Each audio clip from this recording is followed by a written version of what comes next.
Tonight, confirmation of the UK variant at a Barrie long-term care home where all but 2 residents are infected with COVID-19. I have no doubt that with this new variant, we're going to continue to have to change and tighten up requirements. Health officials say they believe the UK strain is responsible for all cases at the Roberta Place Care Facility. More on how it happened and what's next. Plus, it is real, and we have to do what we can to support these businesses. the ongoing struggle facing local businesses as lockdowns continue to shutter their operations. And Brampton City Council unanimously votes to build a new memorial honoring tens of thousands of Tamils after a similar monument is destroyed in Sri Lanka. This is CBC Saturday News.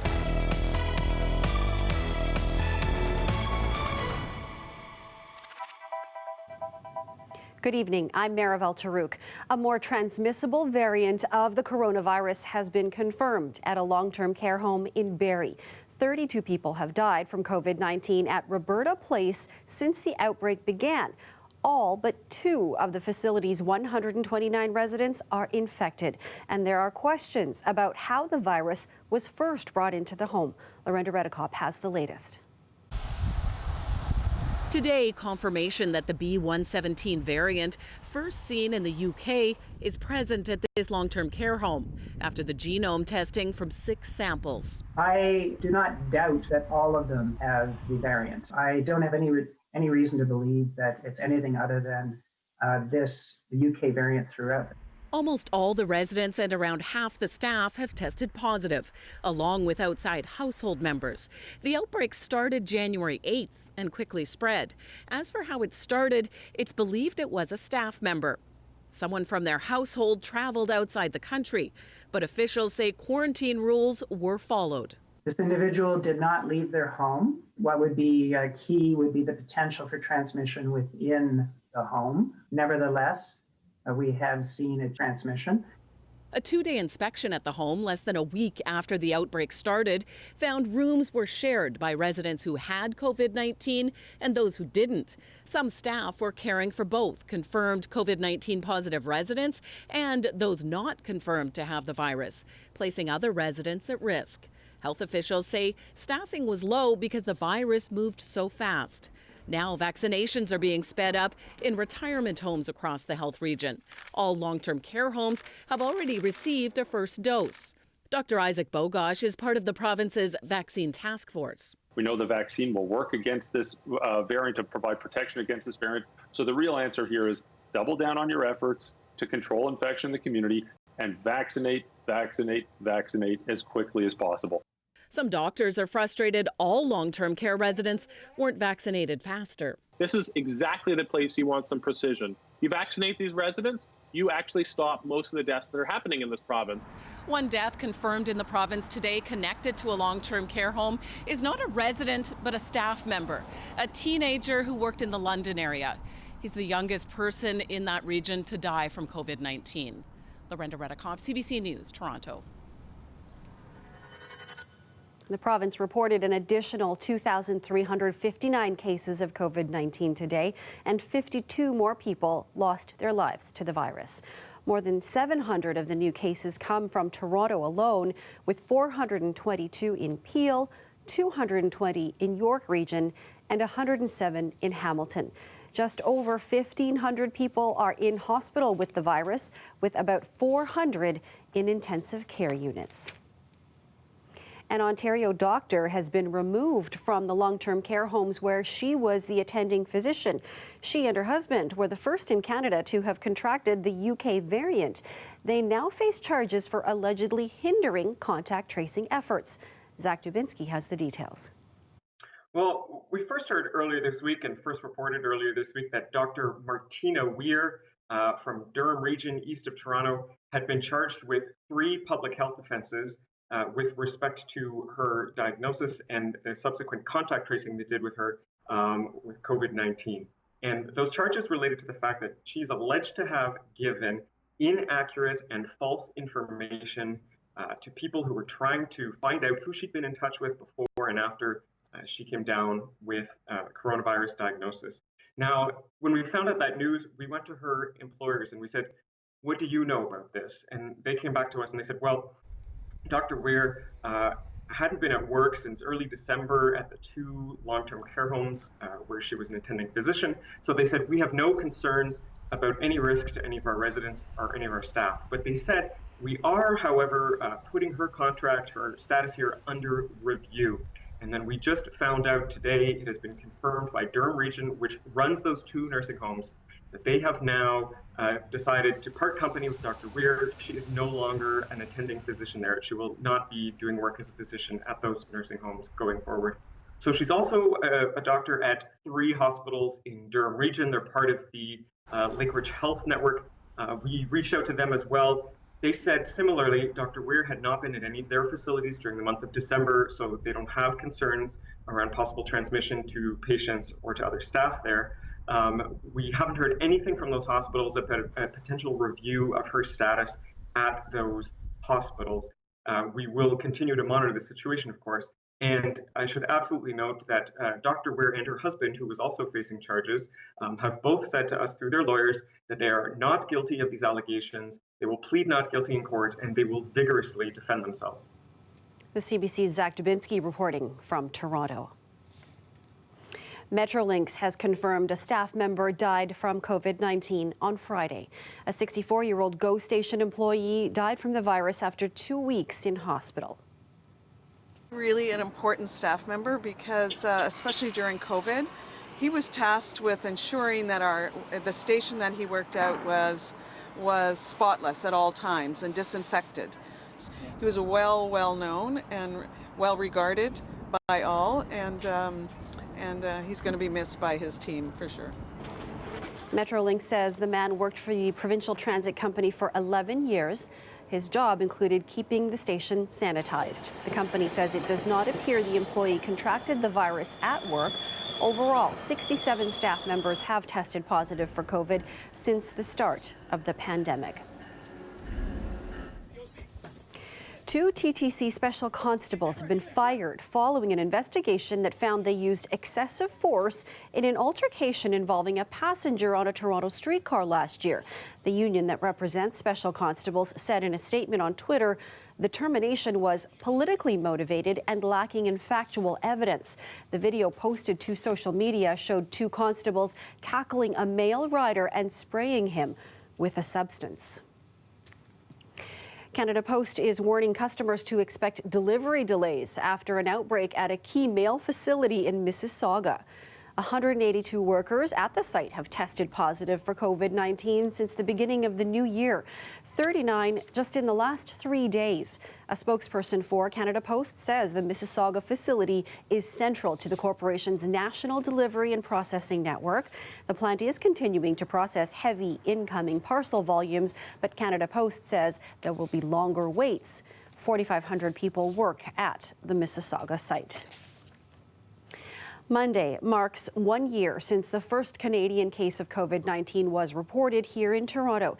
The pandemic has had an enormous impact on small businesses. The Canadian Federation of Independent Business says 200,000 Canadian businesses could close permanently during the COVID-19 crisis, throwing millions of people out of work. Talia Ricci has more on their precarious future. I'm going to take you through a nice, simple 15-20-minute yoga practice. For small business owners in 2020, there weren't go-to guidelines for how to reinvent your livelihood during a pandemic. Instead, owners were forced to pivot, navigate government relief packages, and do everything they could to stay afloat. This last year feels like it's been 10 years. Almost everything has changed in my business since last year, except for the fact that people are still doing yoga. JP Tamblin-Sabo had to let go of one of his studios and move all classes online. It just became clear that with the reduced revenue that we were bringing in through the online platform, we just couldn't keep both the rent of both places going. Research by the Canadian Federation of Independent Business shows 1 in 6 small business owners in the country are now seriously contemplating shutting down. What we need right now is additional support for those businesses, making sure we adapt the relief programs. They might have been sufficient for certain businesses 6-10 months ago, but now we're in a different situation. The province introduced a new grant on Friday, offering up to $20,000 to help eligible small business owners. The government says this is in addition to other available rebates and grants to cover the costs of PPE. But the CFIB would still like to see COVID-19 restrictions reflect a more level playing field for big box stores and small businesses. Everybody would like to switch from subsidies to making sales again. It is real, and we have to do what we can to support these businesses, as they are the backbones of our communities and our economy. And we'll step the right foot back. A silver lining for this yoga studio director has been getting online classes off the ground and the ability to offer people something that helps them feel good. But there's still a lot of uncertainty. Every time I go back to Bloor Street, I see another place which has got like paper up in the windows, another business closed. And I wonder what is going to come in and fill those spaces. Probably something will, but what's that going to look like? And is the flavor of those neighborhoods going to be kind of lost? Hoping a future full of unknowns still includes small businesses like his. Talia Ricci, CBC News, Toronto. The Ontario government is expanding its blitz of big box store inspections this weekend. It started with the GTA and Hamilton last weekend. Now Ottawa, Windsor, Niagara and Durham region will be included. The government says it wants to ensure workers and customers are properly protected. More than 300 offence officers will be out doing the inspections, along with municipal bylaw officers and public health inspectors. Corporations can be fined $1,000 and individuals $750 for not complying with the pandemic safety orders. Toronto's warming centres are now open. Temperatures are set to dip to a low of -9 overnight, feeling more like -14 with the wind chill. Space will be offered at 4 locations where the city says COVID-19 protocols will be carefully followed. The city also says extra outreach teams will be on the streets to help people who are living outside.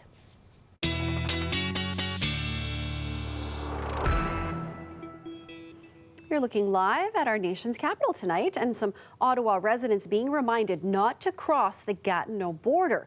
Many Ontario license plates are being seen at Gatineau Park, where there is hiking, skiing and snowshoeing. Ottawa's medical officer of health is asking residents not to cross the river, with both provinces in lockdown. Let's check in with Christina now for a look at the weather. Boy, a much different weekend for us than last weekend. Absolute, Maryville. We talked about the last 10 days of January being the coldest, and indeed, this is the coldest weekend of the year thus far. And let's get into these details. We saw beautiful Ottawa. By the way, if you happen to be anywhere near the nation's capital, boy, is it going to be dipping low overnight. By the time 3 a.m. comes around, -18 degrees Celsius. Pretty much clear skies, a little bit of cloud cover throughout the Greater Toronto area, but you are seeing some flurries. Let's take a closer look at our satellite and radar. We are going to be dealing with some flurries and some of those snow squalls really overnight. I'm going to show you exactly where, really between southwestern Ontario, from London, Ontario, into Kincardine. That's where we're going to be dealing with those snow squalls overnight, and as such, Environment Canada has issued a weather advisory. Snow squall warnings, Listowel and Goderich. Here is your snow squall warning, a weather advisory around the Kincardine and Hanover area. And then with these warnings, of course, you want to be aware of some of these highways. We're going to get into that as well. Through Saturday, a few more centimeters of that snowfall to go in the regions we discussed. This overnight, it is going to start to dissipate. But before we get there, you want to be aware of Highway 21-8. 401 could see some light snow from London to Kitchener.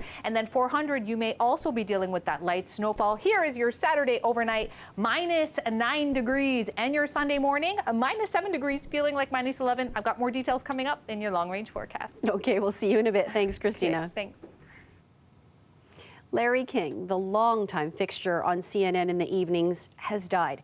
Media reports earlier this month said he had been diagnosed with COVID-19. King's career spanned more than 6 decades, starting in radio, but it was defined by Larry King Live. It debuted on CNN in 1985 when the network was just 5 years old.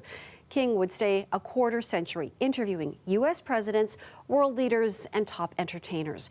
Critics accused him of not asking tough questions, but King said he saw himself as a conduit to let the viewer form their own opinion.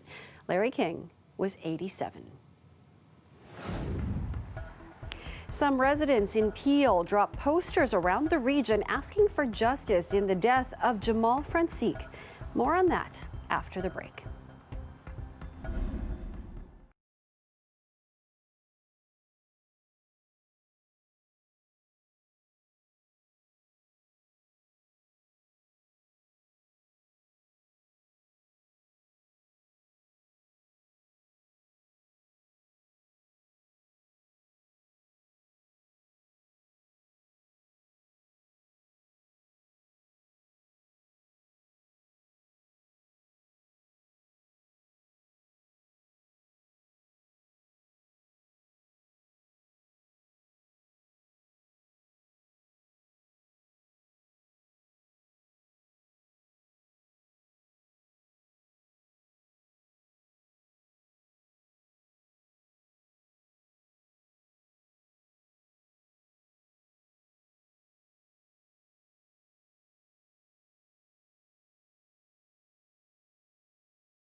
Toronto police have identified a 32-year-old woman who died at an apartment near Finch Avenue and Sentinel Road Thursday. Police say they received a call for a medical emergency just before 10 p.m. They found Leah St. Jean of Toronto suffering from serious injuries.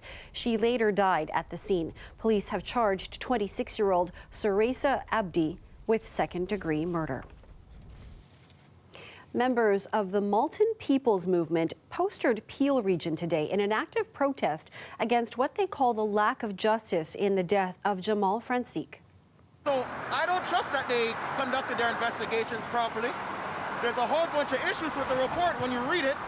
So I have no confidence. And look, what happens is that the officers get off scot-free. Community members dropped banners on major bridges to protest against the Special Investigations Unit finding no basis to charge Peel police for the killing of Jamal Francique last year. The campaign is part of other actions organized by the community group that protest the deaths of several members of Peel Region. 28-year-old Jamal Francique died after being shot by a Peel police officer while in his vehicle. Francique's family has said he lived with schizophrenia and bipolar disorder.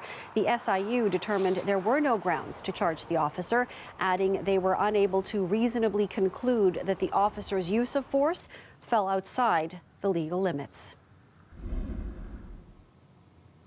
A protest took place outside the Russian consulate in Toronto today in solidarity with anti-Kremlin protests in Russia, demanding the release of Putin critic Alexei Navalny. The protest in Toronto was rather peaceful and quiet, a stark difference to the scene in Russia today, where police detained more than 1,000 people. Navalny called on his supporters to protest after being arrested last weekend upon his return to Russia from Germany for the first time since being poisoned last August. January marks Tamil Heritage Month in Canada, but 2 weeks ago, a stark reminder of the painful past for Sri Lankan Tamils. A monument paying tribute to the tens of thousands of Tamils massacred in the Civil War destroyed. In response, Brampton City Council voted on Wednesday to build their own memorial. Dahlia Ashry has all the details.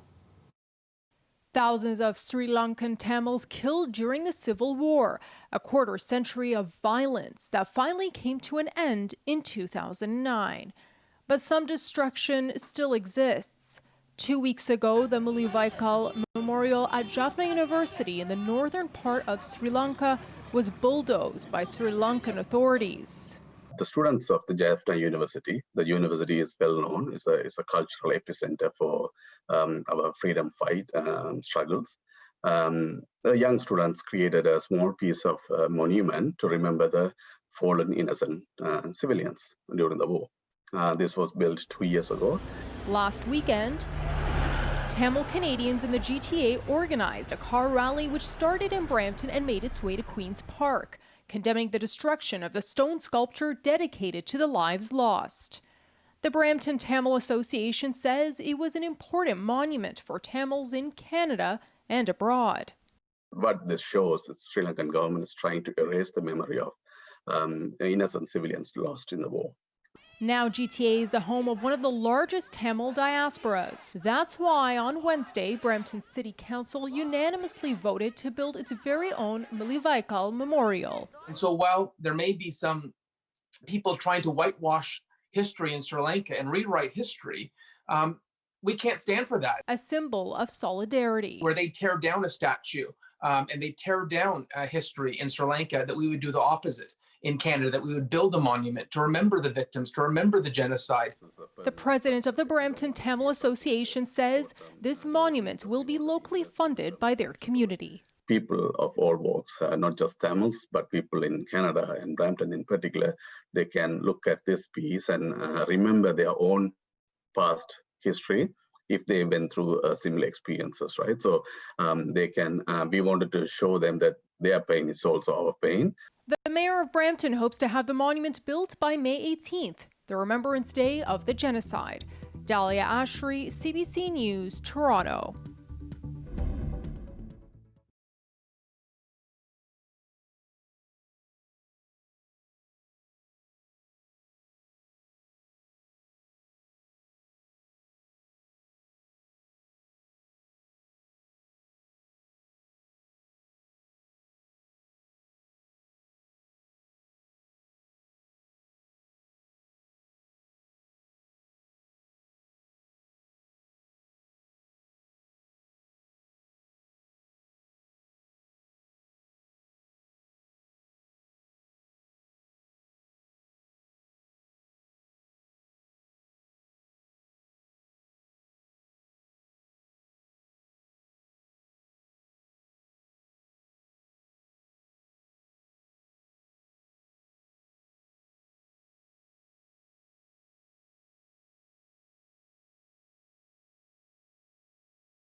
Women's pro hockey is back on the ice this weekend, including the new Toronto 6 franchise.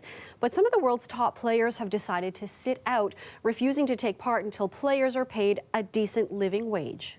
I personally, as someone that's been in the game for so long, I'm disappointed that, we're both not working strongly together, because I believe that we're better together, because we're both groups that are looking toward the same thing, and the only difference is the business model.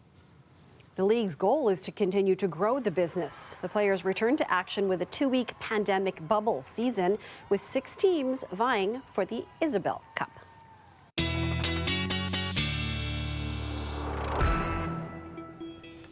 Christina's back with the long-range forecast, and I'm not sure we're ready for it, Christina. I know. Well, I've got good news, Maribel, because we're not dipping too much below seasonal for the week ahead. How's that for you? Okay, that'll do for now.